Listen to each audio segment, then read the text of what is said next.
All right, Transform worship team, Transform sound team. I am going to show you around our X32 soundboard and just kind of show you a general tour of the board and how we are setting it up, and just some basic mixing and serving things. So let's go. So first things first, let's give a little bit of a tour of the soundboard, going from this side over here all the way over to the next side. This is just to simply show you around the board so you know where all the functions are. The first thing that is important to note here are the different fader settings. We have 4 of them here, and they all represent a different bank of inputs. Our way of doing things here at Transform is bank 1 through 16 is represented in vocals and open channels. We do this because we like to leave these open for special events. On Christmas we had extra drums, so we added them there. Sometimes we have the kids sing, so we have directional mics that help catch the kids singing. But for the most part, you will deal with the first 6 inputs. Number 1 is Pastor Mark here, or whoever is speaking. Number 2 is our welcome announcement person, so that's our handheld mic. We have 2 corded mics here. One of them sticks very closely with the keys mic. The other one is the corded mic, just an extra corded mic that we have around. And then our main 2, which are red and blue wireless mics that we use. So these are represented here in the first 6. And then if we come over here, we have channels 17 through 32. This is where all of our instruments are located here on our soundboard. For the first couple of channels here, we have channel 17, which represents our kick drum, channel 18, snare drum. We have the channel 19, which is our overhead. That's kind of just over all of the drums. Channel 20, which is currently blocked out, is for a high tom. We just don't have the high tom on the drum set hooked up at the moment, but that's where that one would go. Channel 21 is our mid tom, and channel 24 is our floor tom. So all of these right here are labeled in dark blue. They represent the drums. Going further here on the board, we have channel 23 and 24 that both are reserved for electric guitar. We primarily use channel 24 because that is on stage right, and typically we do not have a secondary electric on stage on the other side of the stage for 23 unless we're really rocking out. On 25 and 26 we have stereo faders for our keyboards. What this means by stereo faders is they move in unison, so you can move one or the other and they will move together. That's representing right side, left side. Next we have our acoustic guitar, used every week pretty much in channel 27. In 28 we have our bass guitar for whoever is playing bass that week. And now our next couple of channels are a little bit more on the technical end of things. In channel 29 and 30 we have our tracks. So those are our backing tracks that are ran by our drummer for each song. We have our click track, and this click track is specifically for the band and for those who are in the band to listen in their in-ear monitors. So most of the time we're going to have, or all of the time, we are going to have the fader down to 0. And we'll talk about that in a second. Lastly, we have our bass channel. Now there is a bass channel over here, and I know that can be confusing, but here's the difference. This bass channel located here is for a live bass player, if we have somebody playing bass guitar. This channel is if we do not have somebody playing bass guitar. We put those bass parts in the track, and we have an individual fader that can move the bass guitar versus the actual fullness of the track. Next, we have our auxiliary. We don't use a lot of things here except for the very first two inputs, you'll see them labeled aux1 and aux2 for Pro Presenter.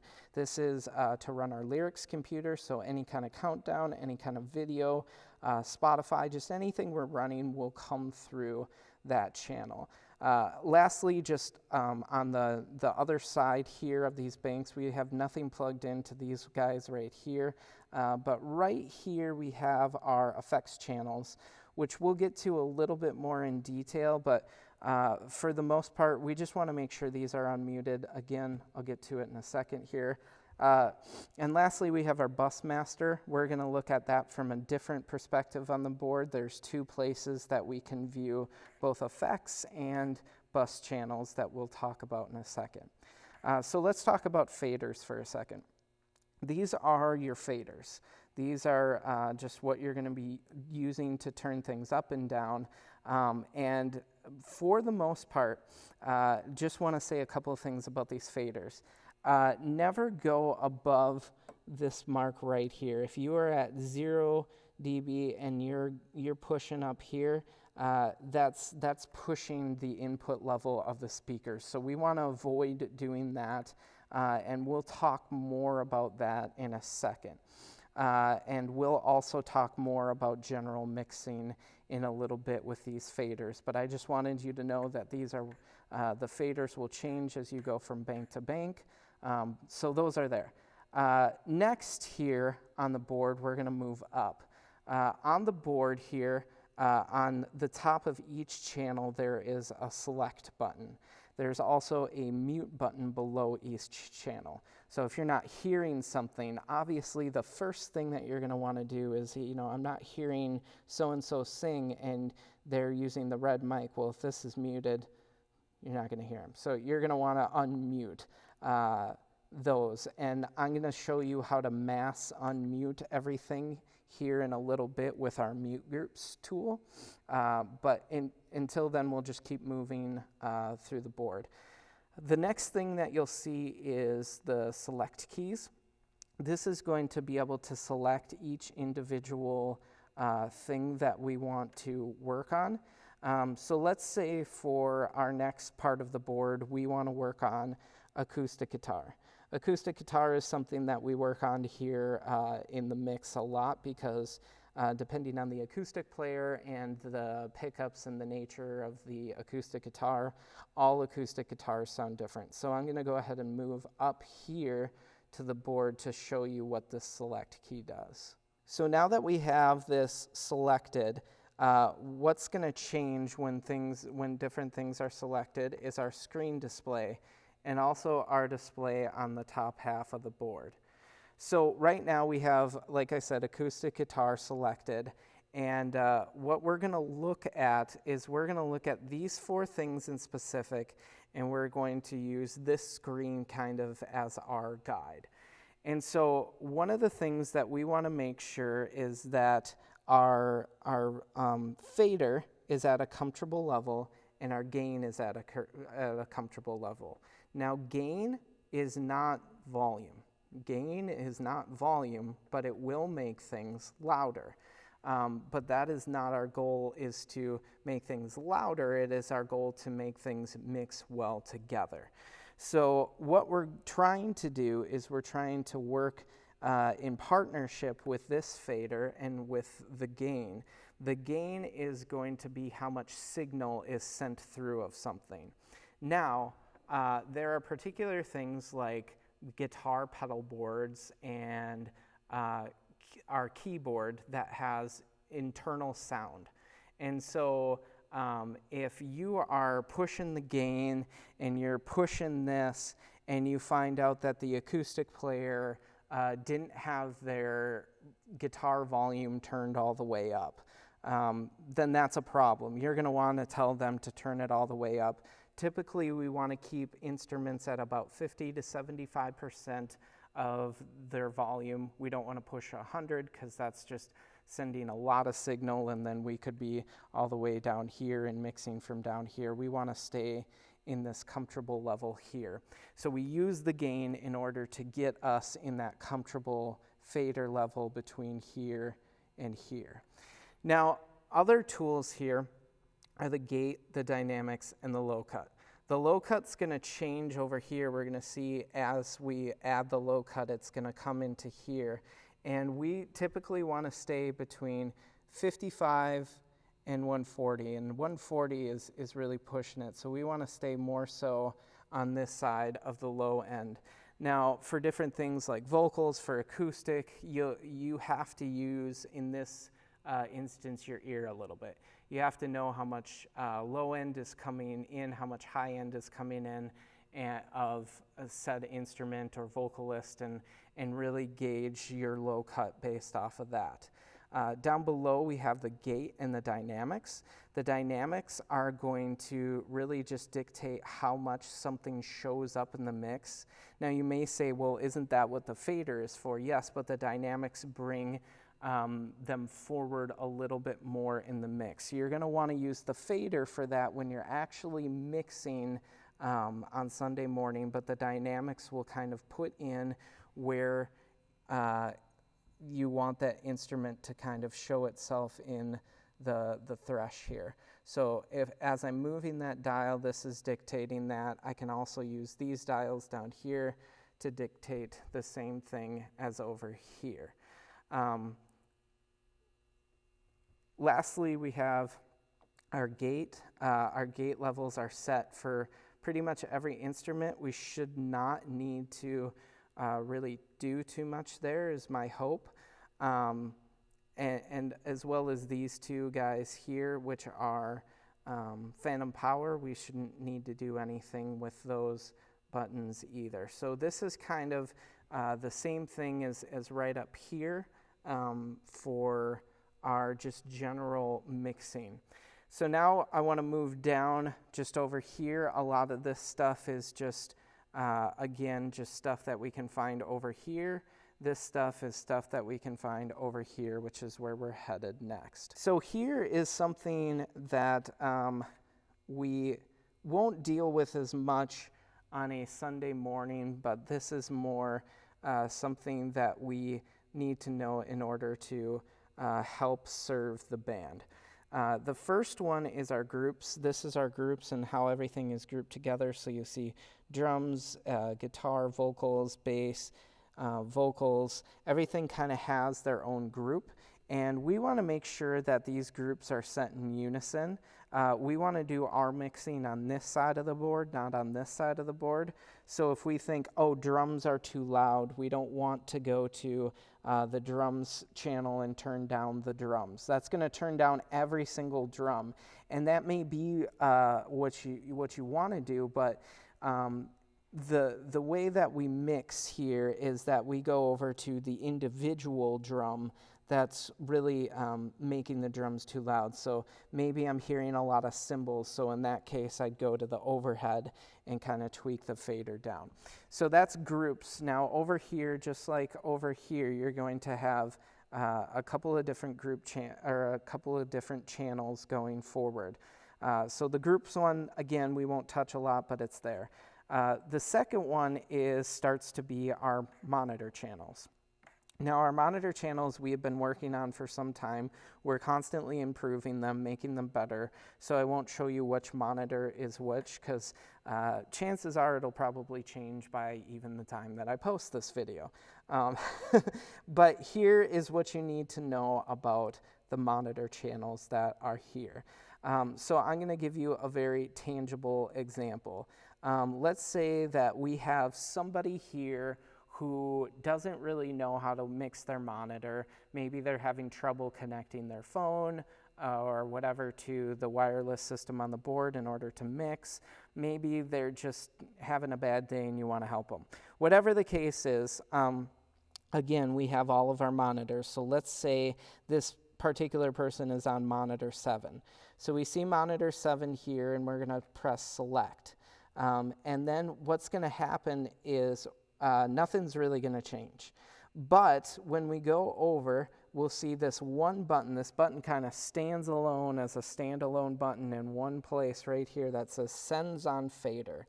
When we select a monitor channel and then we select Sends on Fader, what we're going to do is everything here, and I'll show you that again, everything here is going to change. on all the banks, and it's going to show us what monitor 7 is hearing. And so let's say we have monitor 7, we have sends on fader, and they just need more clicks. They can't hear the click, they're not able to stay in time. So we're gonna hit their monitor channel, sends on fader, and then we're gonna go and find our click, and we're gonna tweak that up, and then we'll be able to click sends on fader, and everything will go back to our normal mix, and we have just changed their monitor input. So buses 1 through 8 are taken by monitors, and then 9, 10, 11, and then 12 is blocked out. And then this is the important part. On 13, 14, 15, and 16, we have our effects channels. Here at Transform, we have long reverb, short delay, long delay. These need to be unmuted in order for effects to come forward. It's our vision here that we would be utilizing these effects, either by, just a couple of them at a time. Maybe we're just doing one of them at a time. Maybe we're doing all of them simultaneously, but never all off. We don't want a dry signal here, especially in the space that we're currently in. So we try to keep those effects channels on. Now, to this side, we'll see probably the most important fader of all, which is our main fader. This controls the entirety of the board. So if this is down, you're not going to hear absolutely anything else on this board. So this is our main fader, and we want this fader completely in unison the entire time. In just this little bank area right here. Now lastly on this is our matrix. We won't deal with this too often. All these levels are set, especially the sub channel here. These control the big subwoofers underneath the stage. We're going to want that to stay just in unison as well with this one, because they're all paired together. They've all been mixed together. They've all been set up to complement each other. So that is just a general tour of the board and of this side, and now I'm going to move just right over here. So on this side, there's just a couple of things to note. Nothing too big that we're going to deal with on a weekly basis, but I'll give you the 2 or 3 things that we will deal with. The first one is at the very top.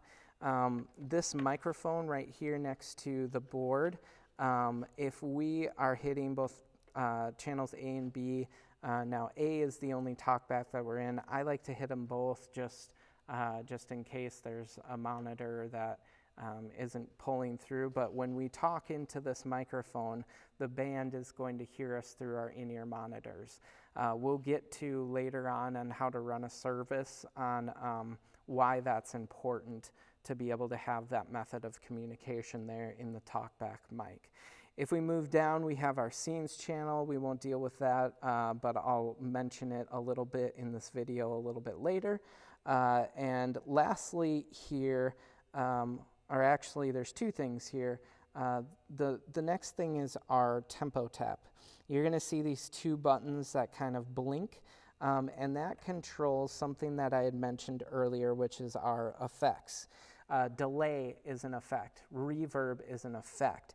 And if we are playing a faster song, maybe it's something on the opening of service, we're going to want to tap to that tempo, tap to that beat of the song in order for the effects to match the tempo of said song. And so that's where that tempo tap tool is. If you have something that's a little bit slower, you're going to want something a little bit slower. If you have something in 6/8, you're going to want to count a little bit differently. 1, 2, 3, 1, 2, 3, 1, 2, 3. And so that's your tempo tap right there. Lastly, we have mute groups. Now, I mentioned this a little bit earlier, that there is a way to mass unmute everything, and that is in our mute groups. So group 1 is going to unmute our entire vocal channel of worship vocalists. That's a very important distinction. It is not our welcome or pastor, it is just the vocal mics. Our second mute group is going to unmute all of our instruments. But those are your mute groups, so you're really just going to be dealing with 1 and 2. 1 being the worship vocalist, 2 being the worship band.